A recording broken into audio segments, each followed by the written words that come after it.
નમસ્તે વિદ્યાર્થી મિત્રો, લાસ્ટ ટાઈમ આપણે પૃથ્વી પર વસતા જેટલા પણ સજીવો છે એ સજીવોમાં જે કોષો છે એ કોષોનો આકાર કેવો હોય છે, આ ઉપરાંત કોષોનું કદ કેવું જોવા મળે છે અને ઉપરાંત કોષોની સંખ્યાને આધારે એ સજીવોને બે ભાગમાં વિભાજિત કરવામાં આવ્યા છે તેના વિશે સમજી ગયા છે। આ ઉપરાંત વિદ્યાર્થી મિત્રો, અગાઉ આપણે સમજ્યા છે કે આ જે પણ સજીવ છે એ સજીવ જુદા જુદા કાર્યો કરવા માટે તેમના શરીરમાં જુદા જુદા અંગો જોવા મળે છે। હવે આ જે અંગો છે એ અંગોની રચના કેવી રીતે થાય છે, અંગોનું નિર્માણ કેવી રીતે થાય છે, તો વિદ્યાર્થી મિત્રો અગાઉના ધોરણમાં એટલે કે ધોરણ 7 માં તમે પાચન તંત્ર વિશે સમજીને આવ્યા છો કે પાચન તંત્રમાં પાચન અંગો કયા કયા છે તે પણ આપણે અગાઉ સમજ્યા છે કે મનુષ્યમાં જે પાચન તંત્ર છે એ પાચન તંત્રમાં પાચન અંગો જોવા મળે છે, જેવા કે મુખ, અન્નળી, જઠર, નાનું આંતરડું। આ જે પણ અંગો છે એ અંગો દ્વારા ખોરાકના પાચનની ક્રિયા થતી જોવા મળે છે અને આ જે અંગો છે એ અંગો ભેગા મળીને પાચન તંત્રનું નિર્માણ કરે છે। તો પાચન તંત્ર અંગતંત્ર છે એ અંગતંત્રનું નિર્માણ એક જ સરખું કાર્ય કરતા અંગો ભેગા મળીને કરે છે। હવે આ જે પાચન તંત્ર છે એ પાચન તંત્રમાં કયા કયા કાર્યો થતા જોવા મળે છે, તો વિદ્યાર્થી મિત્રો મનુષ્યના પાચન તંત્રમાં પાચન એટલે કે આપણે જે પણ ખોરાક લઈએ છીએ એ ખોરાકનું સૌથી પહેલા પાચન થાય છે, ત્યારબાદ જે પાચિત ખોરાક છે એ પાચિત ખોરાકનું અભિશોષણ થાય છે અને ત્યારબાદ સ્વાંગીકરણની ક્રિયા થતી જોવા મળે છે। તો આમ મનુષ્યનું જે પાચન તંત્ર છે એ પાચન તંત્રમાં સૌથી પહેલા પાચનની ક્રિયા થાય છે, ત્યારબાદ જે પાચિત ખોરાક છે એ પાચિત ખોરાકનું અભિશોષણ થાય છે અને ત્યારબાદ તેનું સ્વાંગીકરણ થતું જોવા મળે છે। ટૂંકમાં આપણે સમજીએ તો મનુષ્યનો પાચન તંત્રમાં આ ક્રિયાઓ કેવી રીતે થાય છે, તો વિદ્યાર્થી મિત્રો સૌથી પહેલા આપણે ખોરાકનો કોળિયો મોંમાં મૂકીએ છીએ એટલે ખોરાકના પાચનની શરૂઆત મુખથી થતી જોવા મળે છે। હવે મુખમાં જે પણ કોળિયો છે એ કોળિયોને આપણે દાંત વડે ચાવીએ છીએ એટલે કે મોટા મોટા જે ઘટકો છે, મોટા મોટા જે કણો છે એ મોટા મોટા કણોને આપણા દાંત દ્વારા નાના નાના કણોમાં રૂપાંતરિત કરીએ છીએ। આ ઉપરાંત આપણી જે જીભ છે એ જીભ ખોરાકને એક જગ્યાએથી બીજી જગ્યાએ લઈ જવાનું કાર્ય કરે છે એટલે કે ખોરાકને ઉપર નીચે કરવાનું કાર્ય કરે છે। આ ઉપરાંત આપણા મુખમાં લાળ ગ્રંથિ આવેલી છે, એ લાળ ગ્રંથિમાંથી લાળ રસ ઉત્પન્ન થાય છે। આપણા મુખમાં જે પ્રવાહી દ્રવ્ય છે જેને આપણે લાળ કહીએ છીએ એ લાળ ગ્રંથિમાંથી ઉત્પન્ન થાય છે। તો જ્યારે આપણે ખોરાકનો કોળિયો મોંમાં મૂકીએ છીએ તે વખતે લાળ ગ્રંથિમાંથી લાળ રસ ઉત્પન્ન થાય છે અને એ જે લાળ રસ છે તે જીભ મારફતે ખોરાકમાં ભળે છે એટલે કે જીભ લાળ રસને ખોરાકમાં ભેળવવાનું કાર્ય પણ કરે છે, જેથી કરીને જે ખોરાક છે એ ખોરાક ભીનો અને પોચો બને છે। ત્યારબાદ એ જે ખોરાક છે એ ખોરાક અન્નળી મારફતે જઠરમાં જાય છે। જ્યારે ખોરાક જઠરમાં જાય છે ત્યારે 2 થી 3 કલાક સુધી એ ખોરાક વલોવાય છે। જેમ આપણે દહીંમાંથી છાશ બનાવીએ છીએ, દહીંમાંથી છાશ વલોવીને બનાવીએ છીએ તેવી જ રીતે અહીંયા પણ જઠરમાં જે ખોરાક આવ્યો છે એ 2 થી 3 કલાક સુધી વલોવાય છે અને વલોવાઈને અર્ધઘન પ્રવાહી સ્વરૂપમાં ફેરવાય છે।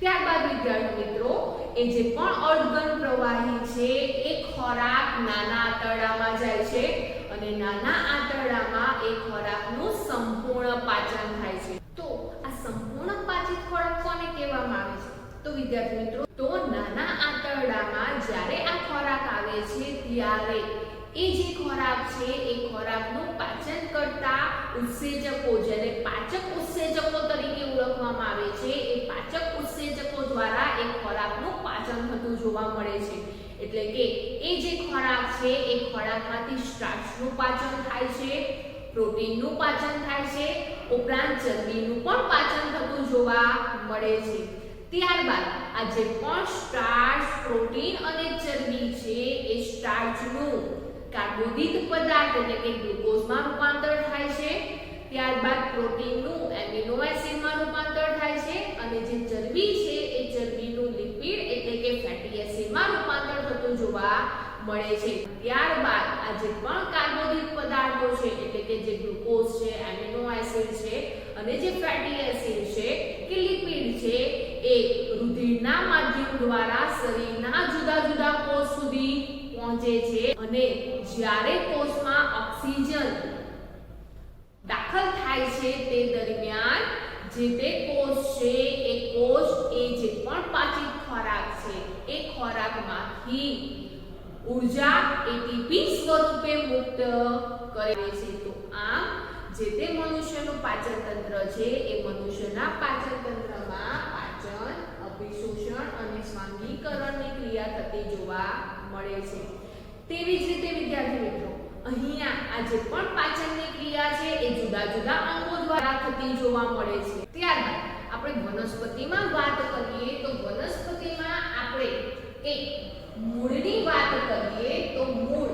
શું કાર્ય કરે છે તો આપણને ખબર છે કે વનસ્પતિ છે વનસ્પતિમાં પણ પર્ણ પ્રકાંડ અને મૂળ વનસ્પતિના અંગો છે હવે આ જે પણ મૂળ છે એ મૂળ શું કાર્ય કરે છે તો જમીનમાં રહેલું જે પાણી છે એ પાણી અને જે ખનિજ ક્ષારો છે એ ખનિજ ક્ષારોનું શું કરે છે શોષણ કરે છે અને ત્યારબાદ એ જે પણ પાણી અને ખનિજ ક્ષારો છે તેનું વહન ક્યાં કરાવે છે તો વહન મૂળથી પ્રકાંડ અને પ્રકાંડથી પર્ણ સુધી કરાવે છે તો મૂળથી પ્રકાંડ પ્રકાંડથી પર્ણ સુધી કરાવે છે તેવી જ રીતે આપણે પર્ણની વાત કરીએ તો વનસ્પતિનું પર્ણ પણ એક અંગ છે જેને વનસ્પતિનું રસોડું તરીકે ઓળખવામાં આવે છે કે રસોડું ઘર તરીકે ઓળખવામાં આવે છે શા માટે ઓળખવામાં આવે છે તે પણ આપણે અગાઉ સમજી ગયા છીએ કે આ જે પણ પર્ણ છે એ પર્ણ શું કાર્ય કરે છે તો પર્ણ છે એ પ્રકાશ સંશ્લેષણનું કાર્ય કરે છે તો પ્રકાશ સંશ્લેષણની ક્રિયા કોને કહેવામાં આવે છે તો ફરી એકવાર કે લીલી વનસ્પતિ છે એ લીલી વનસ્પતિ સૂર્યપ્રકાશની હાજરીમાં કાર્બન ડાયોક્સાઇડ વાયુનો ઉપયોગ કરે છે સાથે સાથે હરિતકણનો પણ ઉપયોગ કરે છે તો આમ સૂર્યપ્રકાશની હાજરીમાં લીલી વનસ્પતિ કાર્બન ડાયોક્સાઇડ વાયુ અને હરિતકણનો ઉપયોગ કરીને કાર્બોદિત પદાર્થ બનાવે છે જે પ્રક્રિયાને પ્રકાશ સંશ્લેષણ તરીકે ઓળખવામાં આવે છે તો આ પ્રકાશ સંશ્લેષણની ક્રિયા વનસ્પતિમાં કયા અંગ દ્વારા થાય છે તો પર્ણ દ્વારા થાય છે તો આ વિદ્યાર્થી મિત્રો કોઈ પણ સજીવની આપણે વાત કરીએ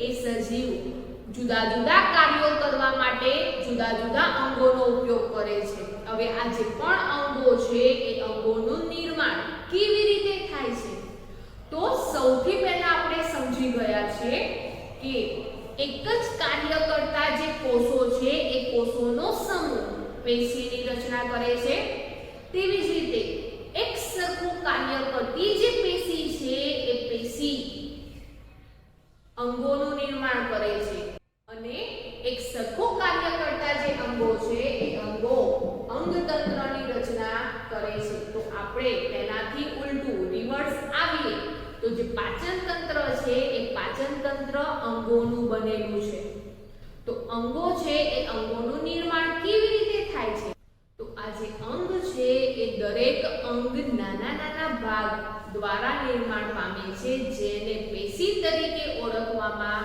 આવે છે તો પેશી કોને કહેવામાં આવે છે તો નિશ્ચિત કાર્ય કરતા કોષોનો સમૂહ, જેને શું કહીએ છીએ આપણે પેશી તરીકે ઓળખીએ છીએ. ટૂંકમાં નિશ્ચિત એટલે ચોક્કસ એક સરખું કાર્ય કરતા જે કોષોનો સમૂહ છે જેને પેશી તરીકે ઓળખવામાં આવે છે અને આ પેશી દ્વારા અંગોનું નિર્માણ થતું જોવા મળે છે. તો આમ દરેક સજીવનો જે અંગ છે એ અંગ પેશીનો બનેલો છે અને આ જે પેશી છે એ પેશી કોષોની બનેલી છે. તો આપણે કહી શકીએ કે જે પણ સજીવ છે એ સજીવની રચનામાં જે કોષો છે એટલે કે જે કોષ છે એ કોષ મૂળભૂત માળખાકીય એકમ છે. તો આ પરથી આપણે કહી શકીએ કે જે તે સજીવ છે એ સજીવ કોષોનો બનેલો છે અને જે કોષ છે એ કોષ સજીવનો મૂળભૂત માળખાકીય એકમ છે. તો આમ વિદ્યાર્થી મિત્રો, આ જે કોષ છે એ કોષની આપણે રચના વિશે વિચારીએ. કોષની રચના કેવી રીતે થઈ છે અથવા તો કોષનું બંધારણ કેવું જોવા મળે છે તેના વિશે જો વિચારીએ તો વિદ્યાર્થી મિત્રો, ઉદાહરણ તરીકે અહીંયા આ એક કોષ છે. એ કોષમાં વચ્ચેની તરફ મધ્યમાં આપણને ટપકા જેવી નાના ગોળાકાર ટપકા જેવી રચના જોવા મળે છે જેને કોષ કેન્દ્ર તરીકે ઓળખવામાં આવે છે. આ ઉપરાંત આ જે પણ કોષ છે એ કોષની અંદર પ્રવાહી દ્રવ્ય જોવા મળે છે અને એ જે પ્રવાહી દ્રવ્ય છે એ પ્રવાહી દ્રવ્યને કોષ રસ તરીકે ઓળખવામાં આવે છે. અને ત્યારબાદ આ જે પણ કોષ છે એ કોષની આ જે બહારનો ભાગ છે જેને કોષ રસ પટલ તરીકે ઓળખવામાં આવે છે. તો આમ જે તે કોષ છે એ કોષના બંધારણમાં ત્રણ ભાગો જોવા મળે છે: કોષ રસ પટલ, કોષ કેન્દ્ર અને કોષ રસ. તો કોષની રચનાની વાત કરીએ તો કોષની રચનામાં આપણને કયા કયા ભાગો જોવા મળે છે? તો આપણને કોષ રસ પટલ, બીજા નંબરે કોષ રસ અને ત્રીજા નંબરે કોષ કેન્દ્ર જેવા ભાગો જોવા મળે છે. તો હવે જોઈએ વિદ્યાર્થી મિત્રો, આ જે પણ કોષની રચના છે એ કોષની રચનામાં જે જુદા જુદા ભાગો જોવા મળે છે એ જુદા જુદા ભાગો વિશે આપણે સમજીએ. તો સૌથી પહેલા આપણે કોષ રસ પટલ વિશે સમજીએ. તો કોષ રસ પટલ કોને કહેવામાં આવે છે? તે કેવા પ્રકારનું જોવા મળે છે એટલે કે કેવા લક્ષણો ધરાવે છે અને તે શું કાર્ય કરે છે તેના વિશે સમજીએ. તો વિદ્યાર્થી મિત્રો, આપણે કોષ રસ પટલની વાત કરીએ તો આ જે કોષ રસ પટલ છે એ કોષ રસ પટલ જે કોષ છે એ કોષનો સૌથી બહારનો ભાગ છે. એટલે કે કોષમાં સૌથી બહારનું જે આવરણ છે જેને કોષ રસ પટલ તરીકે ઓળખવામાં આવે છે. પરંતુ વિદ્યાર્થી મિત્રો, અગાઉ આપણે સમજી ગયા છે તે પ્રમાણે વનસ્પતિમાં જોવા મળતા કોષને વનસ્પતિ કોષ કહેવામાં આવે છે અને પ્રાણીમાં જોવા મળતા કોષને પ્રાણી કોષ તરીકે ઓળખવામાં આવે છે. આ જે વનસ્પતિ કોષ છે એ વનસ્પતિ કોષમાં જે કોષ રસ પટલ છે એ કોષ રસ પટલ કોષનું સૌથી બહારનું આવરણ જોવા મળતું નથી. કેમ? તો આ જે કોષ રસ પટલ છે એ કોષ રસ પટલની બહાર એક જાડું આવરણ આવેલું જોવા મળે છે જેને કોષ દિવાલ તરીકે ઓળખવામાં આવે છે. તો વનસ્પતિ કોષની આપણે વાત કરીએ તો વનસ્પતિ કોષમાં જે કોષ રસ પટલ છે એ કોષ રસ પટલ કોષ દિવાલની પછી આવતું આવરણ છે. તો વનસ્પતિ કોષમાં કોષ રસ પટલ કોષ દિવાલ પછીનો ભાગ જોવા મળે છે, જ્યારે પ્રાણી કોષ છે એ પ્રાણી કોષમાં સૌથી બહારનો ભાગ, સૌથી બહારનું આવરણ જેને કોષ રસ પટલ તરીકે ઓળખવામાં આવે છે. આજે પટલ છે એ કોષરસ પટલ, કોષમાં જોવા મળતા જે કોષ કેન્દ્ર છે એ કોષ કેન્દ્ર અને જે કોષરસ છે એ કોષરસને ઢાંકે છે.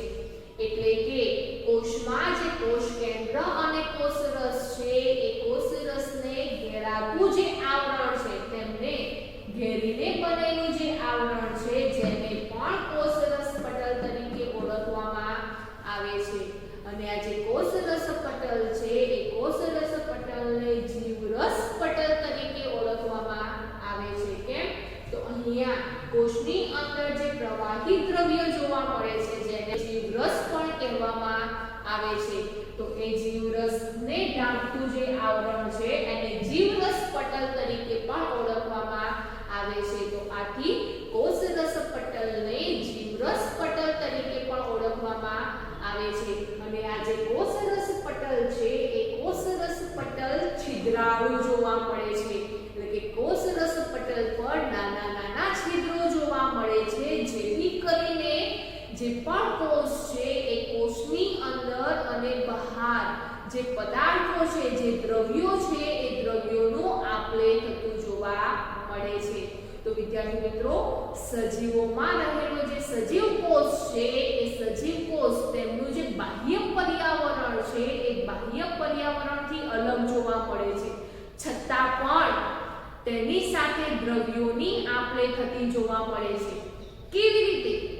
તો વિદ્યાર્થી મિત્રો, આ જે પણ કોષરસ પટલ છે એ કોષરસ પટલ કોષ કેન્દ્ર અને કોષરસને ઘેરાતો પ્રદેશ છે. એટલે કે ઘેરાતું આવરણ છે જે છિદ્રાળુ જોવા મળે છે જેને જીવરસ પટલ પણ કહેવામાં આવે છે.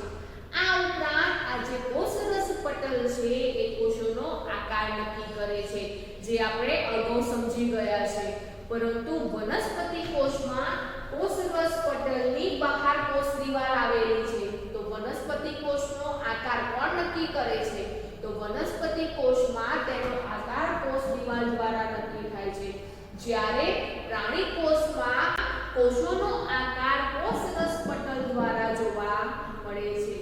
આ ઉપરાંત વિદ્યાર્થી મિત્રો, આ જે પણ કોષો છે એ કોષોમાં જે પણ પદાર્થો છે જે દ્રવ્યો છે એ દ્રવ્યોની આપલે, એટલે કે જે દ્રવ્યો છે એ દ્રવ્યો કોષની બહાર નીકળે છે, નક્કામાં દ્રવ્યો કોષની બહાર નીકળે અને જે પણ જરૂરી દ્રવ્યો છે એ જરૂરી દ્રવ્યો કોષની અંદર દાખલ થાય.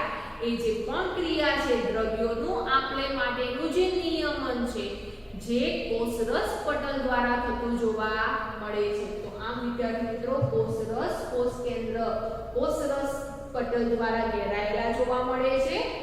એક કોષને બીજા કોષથી અને જે પણ ઘેરાયેલા દ્રવ્યો છે તેનાથી અલગ પણ કરે છે. ઉપરાંત જુદા જુદા પદાર્થોની કોષમાં આપલે કરવાનું કાર્ય પણ કોષરસ પટલ કરે છે. ઉપરાંત કોષોને આકાર આપવાનું પણ કાર્ય કરે છે. તો વિદ્યાર્થી મિત્રો, આ જે કોષરસ પટલ છે એ કોષરસ પટલ નાના નાના છિદ્રો ધરાવતો હોવાથી કોષની અંદરથી અને કોષની બહારથી દ્રવ્યોની આપલે થઈ શકે છે. અને આ જે કોષરસ પટલ છે એ કોષરસ પટલ એવા દ્રવ્યોની જ આપલે કરે છે જે જરૂરી દ્રવ્યો હોય. એટલે કે જે કોષને જરૂરી દ્રવ્યો છે એવા દ્રવ્યોની જ આપલે કરાવે છે, જેથી કરીને આ જે પણ કોષરસ પટલ છે એ કોષરસ પટલને પસંદગીમાં પ્રવેશી પટલ તરીકે ઓળખવામાં આવે છે. તો કોષરસ પટલને પસંદગીમાં પ્રવેશી પટલ શા માટે કહેવામાં આવે છે? તો કોષોને જરૂરી જે દ્રવ્યો છે, જરૂરી જે પદાર્થો છે એ પદાર્થોની જ આપલે કોષરસ પટલ દ્વારા થતી જોવા મળે છે, જેથી કરીને કોષરસ પટલને પસંદગીમાન પ્રવેશીલ પટલ તરીકે ઓળખવામાં આવે છે. પસંદગીમાન એટલે પસંદ કરેલું, પ્રવેશીલ પટલ એટલે પ્રવેશ કરાવતું પટલ. તો અહીંયા પસંદ કરેલા જે પણ દ્રવ્યો છે એ દ્રવ્યોનો જ પ્રવેશ કોષની અંદર કરાવે છે, જેથી કોષરસ પટલને પસંદગીમાન પ્રવેશીલ પટલ તરીકે ઓળખવામાં આવે છે. જેથી કરીને સજીવ કોષ તેમના બાહ્ય પર્યાવરણથી અલગ હોવા છતાં પણ તે દ્રવ્યોની આપલે કરી શકે છે। ત્યારબાદ વિદ્યાર્થી જો આ આકૃતિ જે ડુંગળી છે એ ડુંગળીમાં જે સફેદ રંગનો ભાગ છે એમાંથી એક પાતળું લેયર લેવામાં આવે છે અને એ લેયરમાં જોવા મળતા જે કોષો છે એ કોષોની રચના આપણને આ આકૃતિમાં જોવા મળે છે। તો અહીંયા આ જે આકૃતિ છે એ આકૃતિમાં ડુંગળીના કોષો જોવા મળે છે, જેમાં સૌથી અંદર કેન્દ્રમાં ઘટ્ટ ગોળાકાર રચના જોવા મળે છે જેને કોષ કેન્દ્ર તરીકે ઓળખવામાં આવે છે। ઉપરાંત જે પણ કોષ છે એ કોષની અંદર જે પ્રવાહી દ્રવ્ય જોવા મળે છે, જેલી જેવો પદાર્થ જોવા મળે છે જેને કોષ રસ તરીકે ઓળખવામાં આવે છે અને આ જે કોષ રસ છે એ કોષ રસ કોષ કેન્દ્ર અને કોષ રસ પટલના વચ્ચેના ભાગમાં જોવા મળે છે। આ ઉપરાંત ડુંગળીના કોષનું જે સીમા સ્તર છે જેને કોષ રસ પટલ તરીકે ઓળખવામાં આવે છે। પરંતુ વિદ્યાર્થી મિત્રો અહીંયા એક વધારાનું પણ આવરણ જોવા મળે છે, એટલે કે કોષ રસ પટલની આગળના ભાગમાં એક દ્રઢ આવરણ જોવા મળે છે જેને કોષ દિવાલ તરીકે ઓળખવામાં આવે છે। તો આમ વિદ્યાર્થી મિત્રો આ જે પણ ડુંગળીના કોષ છે એ ડુંગળી એક વનસ્પતિ છે, તો વનસ્પતિના કોષમાં સૌથી બહારનું આવરણ કોષ દિવાલ છે। તો કોષ દિવાલ કોને કહેવામાં આવે છે? તો વનસ્પતિ કોષમાં સૌથી બહારના આવરણને કોષ દિવાલ તરીકે ઓળખવામાં આવે છે। અથવા તો તેમ પણ કહી શકાય કે વનસ્પતિ કોષમાં જે કોષરસ પટલ છે એ કોષરસ પટલની બહારનું જે આવરણ છે જેને કોષ દિવાલ તરીકે ઓળખવામાં આવે છે। આ જે કોષ દિવાલ છે એ શું કાર્ય કરે છે? તો વિદ્યાર્થી મિત્રો આ જે કોષ દિવાલ છે એ કોષ દિવાલ જાડું અને ધડ જોવા મળે છે, જેથી કરીને વનસ્પતિ કોષનો આકાર અને દ્રઢતા આપે છે। ઉપરાંત એ પડ જાડું હોવાને કારણે એ જે કોષ છે એ કોષને તાપમાન, વાતાવરણમાં રહેલો ભેજ અને પવનોની જે ગતિ છે તેનાથી રક્ષણ આપવાનું કાર્ય કરે છે। તો આમ વનસ્પતિ કોષમાં સૌથી બહારનું આવરણ કોષ દિવાલનું છે અને ત્યાર પછીનું આવરણ કોષ રસ પટલનું જોવા મળે છે, જ્યારે પ્રાણી કોષ છે એ પ્રાણી કોષમાં સૌથી બહારનું આવરણ કોષ રસ પટલનું છે। તો જો વિદ્યાર્થી મિત્રો આ આકૃતિ જે આકૃતિ છે એ આકૃતિ ગાલના કોષની છે, એટલે કે મનુષ્યના ગાલના કોષો છે। તો અહીંયા આપણે આ મનુષ્યના ગાલના કોષો જોઈએ તો એક કોષમાં આપણને કોષ કેન્દ્ર જોવા મળે છે, જે કોષની મધ્યમાં ગોળાકાર રચના જોવા મળે છે। ઉપરાંત સૌથી બહારનું પડ કોષરસ પટલ છે અને કોષરસ પટલ અને કોષ કેન્દ્રની વચ્ચે જે પ્રવાહી દ્રવ્ય છે જેને કોષરસ તરીકે ઓળખવામાં આવે છે। આ ઉપરાંત વિદ્યાર્થી મિત્રો અહીંયા આ જે કોષ કેન્દ્ર છે એ કોષ કેન્દ્રની બહારનું જે આવરણ છે, કોષ કેન્દ્રની બહારનું જે આવરણ છે જેને કોષ કેન્દ્ર પટલ તરીકે ઓળખવામાં આવે છે। તો આમ વનસ્પતિ કોષ અને પ્રાણી કોષમાં જે કોષરસ પટલ છે એ કોષરસ પટલ જુદા જુદા ભાગોમાં જોવા મળે છે, એટલે કે વનસ્પતિ કોષમાં સૌથી બહારનું આવરણ કોષ દિવાલ અને કોષ દિવાલ પછીનું આવરણ કોષરસ પટલ, જ્યારે પ્રાણી કોષમાં સૌથી બહારનું આવરણ શું કહેવામાં આવે છે? તો સૌથી બહારના આવરણને કોષરસ પટલ તરીકે ઓળખવામાં આવે છે। તો વિદ્યાર્થી મિત્રો આ જે પણ કોષ છે એ કોષમાં સૌથી બહારનું જે આવરણ છે જેને કોષરસ પટલ તરીકે ઓળખવામાં આવે છે। તો આજે આપણે કોષની રચના એટલે કે કોષોના બંધારણમાં સૌથી પહેલા ભાગ વિશે સમજ્યા, કોષરસ પટલ, અને વનસ્પતિ કોષમાં જે કોષ દિવાલ જોવા મળે છે એ કોષ દિવાલ વિશે પણ આપણે સમજ્યા।